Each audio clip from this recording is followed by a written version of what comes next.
बघून द्या, कारण या ठिकाणी छकड्याचं चाक तासात गेले किंवा बैलाचं पाय तासात गेला तर चालतोय. गाड्या सुटल्या, लक्ष द्या.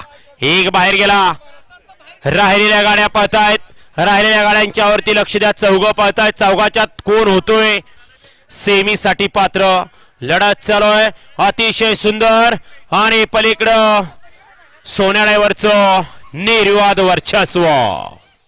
या गाड्या सोडा गेलेले बाहेरून यामधनं चालणार, मधनं पळणार, बाहेर नाही येणार का आपण. आणि ती गाडी धरायचा प्रयत्न करा. हितचिंत कायम पळणार, ती गाडी धरा. सोन्या मागे बंद पडतोय. सोन्या पंच निकाल द्या आत्ताचा. पंच आत्ताचा निकाल येऊन द्या. गाडी क्रमांक 6चा निकाल. गाडी क्रमांक 6चा निकाल आहे. तास क्रमांक 4 वरून धावलेली गाडी. सिद्धनाथ प्रसन्न, प्रेम दत्ता शेठ रसाळ शेनवडी, चैतन्य डॉक्टर